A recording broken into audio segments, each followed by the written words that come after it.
What is up, guys? In today's video, I'm going to be going over several tips that you're going to want to know for the Fortnite OG season. As always, if you guys do enjoy this video, I'm going to give it a like, subscribe if you like to see more, and comment down below one thing or one tip that helped you the most with this season. The first thing I want to talk about is that the grappler item is great, and it's probably the best mobility item in the game right now for, pushing people and repositioning in a fight.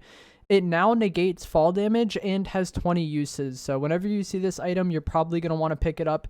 It's the Shockwave's Katana Shockwave Hammer of this season. It's the item you're going to be using in a lot of fights to reposition and push players, like I already said. Also, when you fight and, eliminate other players, one thing you may want to do is check their grappler to see if it has more uses than yours. It does have 20 uses, so it's a good amount. But, as you get deeper into the game, you're going to use some of it up. So always make sure you're checking other grapplers that you come across to see if it does have more uses than yours. The next thing I want to talk about is something that I think is going to change the game for a lot of players in Zero Build and definitely make it a lot more playable.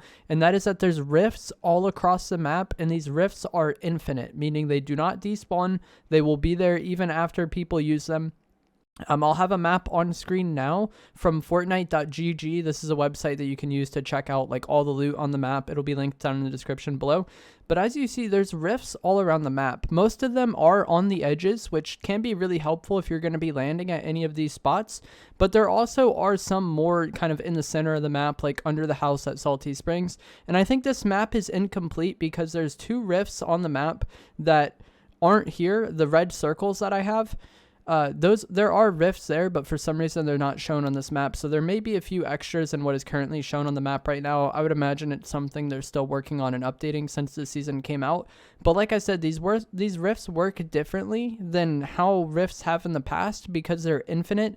There is a bug right now for some reason where the rift will disappear sometime after it's used, but it'll still be there and you'll still be able to use it. I'll have a clip on screen now where I'm at an area where there's a rift, and I know there's a rift here because I've used this one a lot.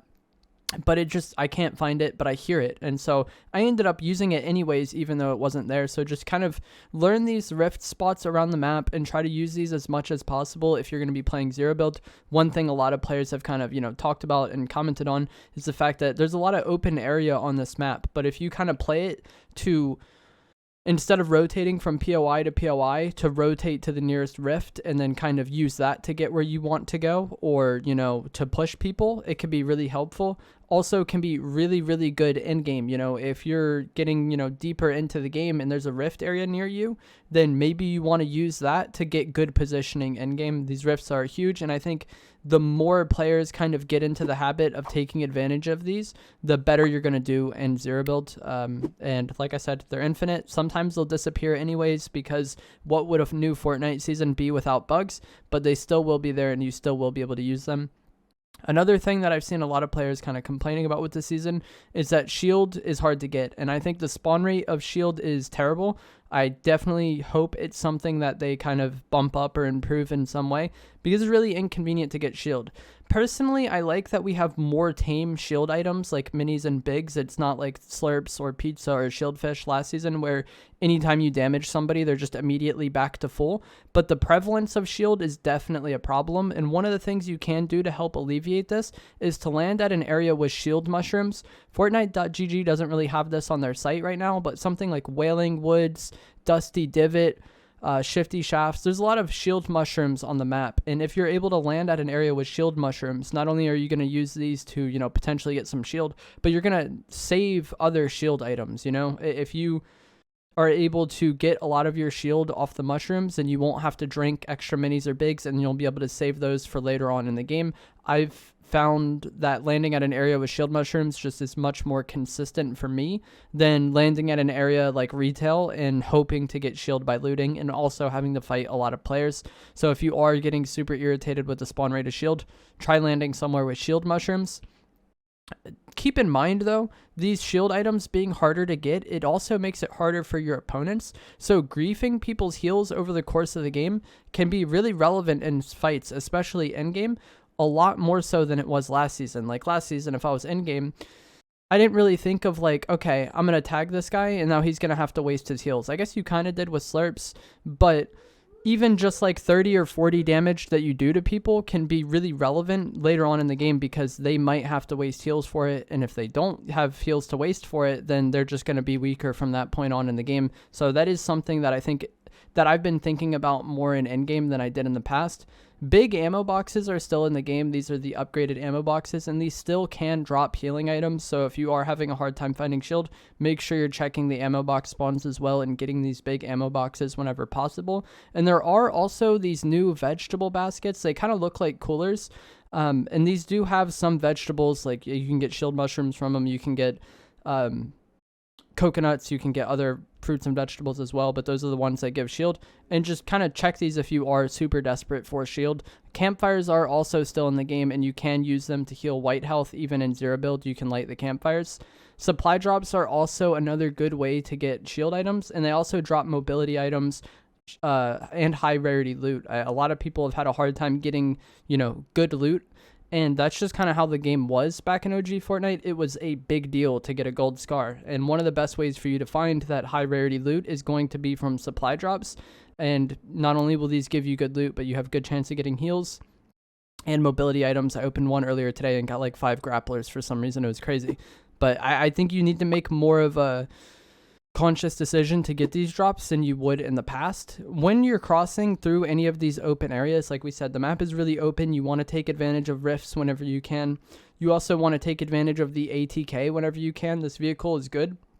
It's not as good protection wise as cars, but the ARs aren't as accurate as they were before, so it kind of balances out. Like if you had somebody in this ATK and you had a twin mag AR, you would 250 to 0 them, no problem. But because we have these third person ARs, I feel like the ATK is a lot more viable, and you can use it to get around the map faster and kind of limit the time that you're in these open areas.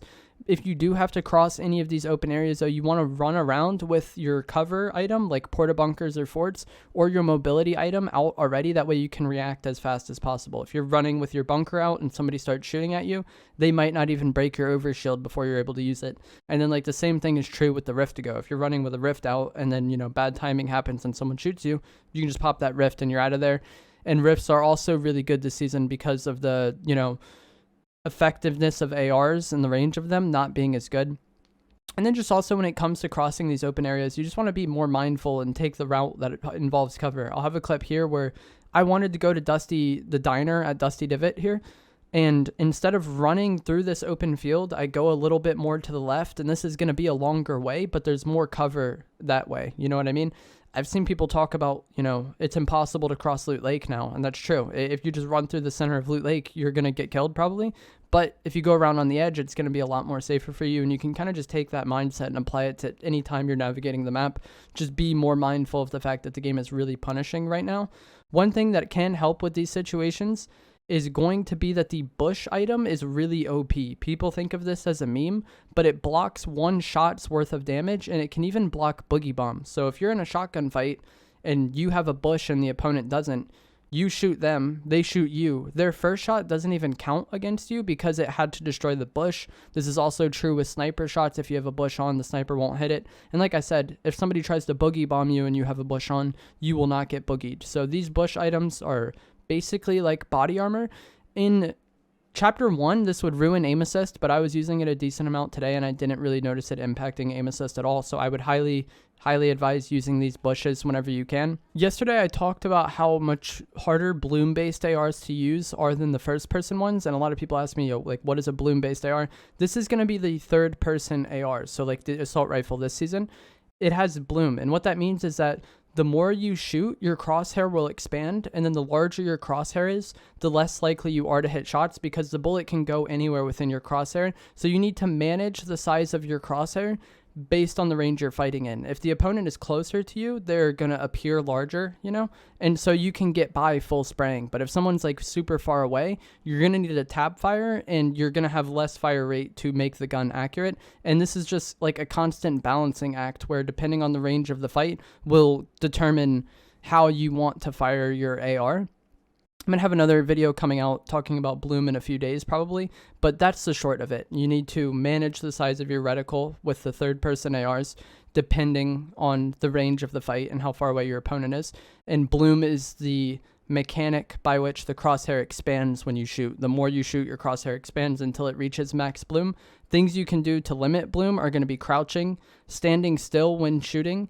If you're strafing around, you do have more bloom, and if you're standing up, you have more bloom. If you're jumping, you have more bloom. Your crosshair is larger, it expands.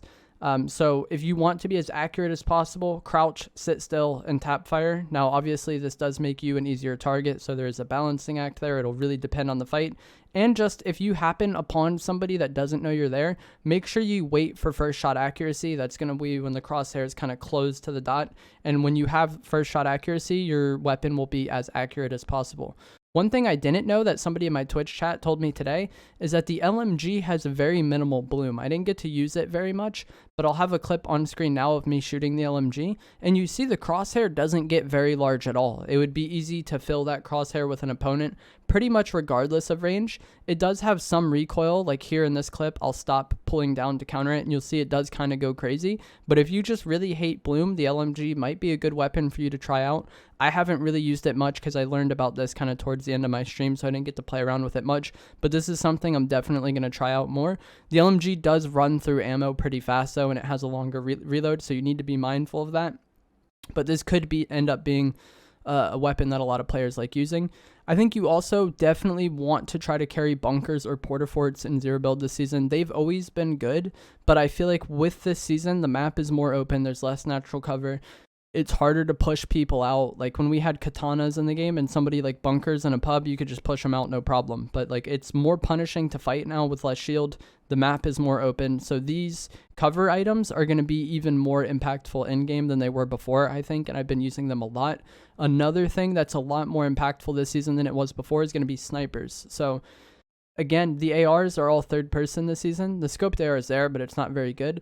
The ARs are all third person, and what that means is you have to worry about bloom, and it typically means they're not going to be as good at long range, but the snipers kind of can fill that void. And I think this is one of the things that's throwing a lot of people off is with Chapter 1 Fortnite, the ARs were more of like a close to medium range weapon, but I feel like a lot of people who have played within Chapter 4, we had a really overpowered ARs like the Red Eye and the Twin Mag, where you could just, 250 to 0 somebody 100 plus meters away. And so people look at the ARs as like their main long range option, but that really wasn't how it was in Chapter 1, and you saw snipers used a lot more. So I would highly recommend taking advantage of snipers if you're someone who's good with it. And the semi-auto sniper got reworked, and it's insane. The semi-auto sniper does 97 body damage, and it can 250 headshot. This weapon isn't being utilized as much now, but come a week in Zero Build, I think the semi-auto sniper is going to be one of the more popular weapons in the game.